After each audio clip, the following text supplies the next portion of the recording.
and we're going to break this conversation into 4 different parts. We'll start out with types of speeches, followed by persuasive techniques. Then we'll talk about some rhetorical devices used in speeches. And lastly, we'll talk about strategies for how to read a speech. So the first thing we'll cover are types of speeches. There are several different kinds, but we're going to focus on 3. The first one is a political speech. The second one is an address. And the third one is a sermon. So a political speech is about an issue relating to government or politics, obviously. And the speaker's trying to persuade people to think or act in a certain way. After the Revolutionary War, Franklin, Thomas Paine, Patrick Henry, they all gave political speeches.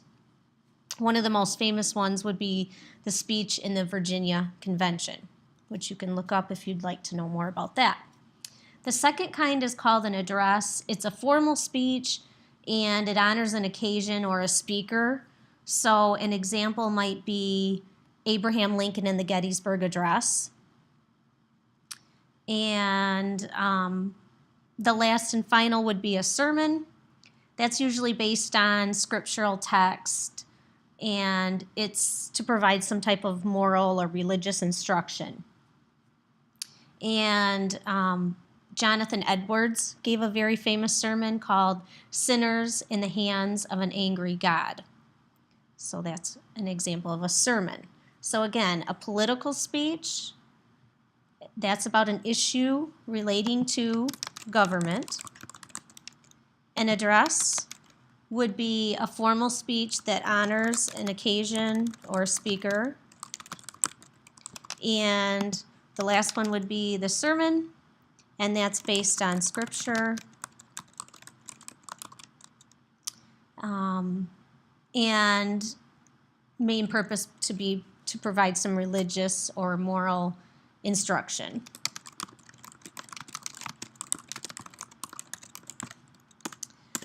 So those are our 3 main types we'll talk about. Now we're going to talk about persuasive techniques. So in other words, how do you persuade someone to believe what you're saying or to think what you want them to think? So there are 3 types of appeals.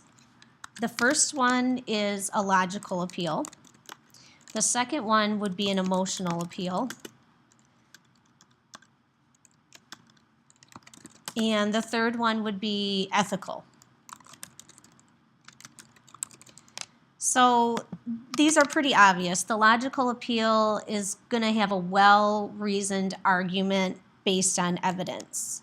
So an argument based on evidence. The emotional one, another obvious one, it's going to try to arouse feelings from the audience or emotions. And then the last one, and those emotions, by the way, could be positive or negative. And the ethical appeal is based on your sense of morality. So I can use any 3 of these methods to persuade you to believe what I'm saying. I can say, look, you're a really smart person. Based on the evidence here, what I say is true. You should believe me. Or I could say, I know how you feel. I've been there as well. This is troubling our country. We have to come together and do something about this. That's the emotional appeal. Ethical appeal, I'm assuming Ben Franklin would be a big supporter of this. You know what's right. We need to do what's right as a nation. We need to come together and work hard to achieve what we want to as a group.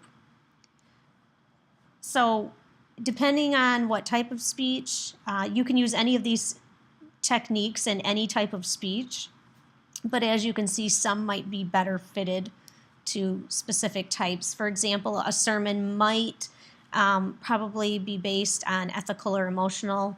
Obviously, there'll be logical in there as well, but you can see what it might lean towards. When you see political speeches, they really try to focus more on logical. Not to say that they don't pull in emotions and ethics as well, though, because they certainly do. So now we need to talk about what type of rhetorical devices we can use, or speakers can use, to get you, the listener or the watcher of the speech, to buy in. So how are they going to get their point across and get you to buy into what they're saying? First, they can use repetition. Most famous example would be Martin Luther King's I Have a Dream speech. I have a dream that one day, I have a dream that one day. And he just repeats that phrase because he's bringing you back to his main point over and over and over again. Very similar to that is restatement. So you're saying the same idea, but in a different way. Think of when you are writing, if you're writing a paragraph and you have a topic sentence that states your main idea and a conclusion that basically restates or says the same thing but in a different way. So it's almost like you're repeating, but you're not repeating the exact same word or phrase. And then there's parallelism. And parallelism is where you repeat a grammatical structure. So, in other words, I'll give you an example to help you with this. Abraham Lincoln said, "With malice toward none, with charity for all, with firmness in the right." So he's saying with da da da, with da da da, with da da da.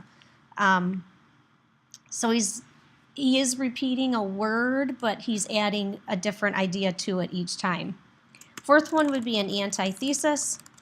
That's where you have two opposing ideas in the same sentence. They're strongly contrasting. So an example of that would be from John F. Kennedy's inaugural address. "And so, my fellow Americans," and you know what I'm about to say, "ask not what your country can do for you, ask what you can do for your country." Perfect example of an antithesis. Last and final, rhetorical question. Rhetorical question is when you ask a question with an obvious answer.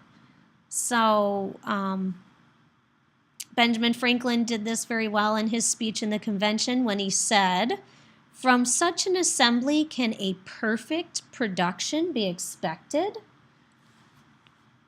You probably, if you think hard enough, can think of examples of when you've used these things just in everyday conversation, trying to convince a friend to do something or a parent to let you do something. You give sort of a mini speech, your little spiel on what you want. You use logic or emotion or ethics to say why this should be done, and then you state your point through repetition or restatement or any of those rhetorical devices. They're all very helpful in getting your point across, and you want to really get people on your side. So now let's talk about some strategies when you're reading speeches. The first one is you want to identify persuasive techniques. So you want to start by thinking about, what is this speech about? What does this person want me to believe? And then what techniques are they using? Are they using logic, emotion, or ethical appeal? And if you can stop and think about that and figure that out, then you're one step ahead of the game. The second thing you want to do is identify the rhetorical devices. So what do they want me to believe? How are they trying to persuade me, and what devices are they using to help persuade me? It's like, think of a show like Criminal Minds, and you're trying to figure out what's going on in the head of the mass murderer. You're watching someone give a famous speech, and you're trying to figure out what's going on in their head. What are they trying to make me believe or think? And what is their purpose? Because oftentimes, especially we think of political speeches, we hear what candidates are saying, but there's always that hidden underlying message, and then they're pulling at us and they're causing people to either believe or not believe what they have to say, depending on how good of a speaker they are. And we've had many, many great speakers throughout the course of our history, and also many who were not so great at getting their point across. So please use these notes as a guide in completing your assignment. I will show you what it looks like, and it's not quite finished, but you'll be using the notes on here when you want to define speech, persuasive techniques, and if we go down, it'll say rhetorical devices. You can use these notes to get you started, and I've also provided you some resources right here. Top 10 greatest speeches of all times, and some literary devices and definitions. And I'll probably add to that list as well. So the whole thing here is, first we want to gain some background knowledge on speeches, what types, what techniques, what devices, how to read them. And then once we have that background information, we're going to watch and read a speech, and we're going to look for these things and see if you can decide what type it is, if you can decide what techniques they're using and what rhetorical devices they're using by using your good reading strategies when you read a speech.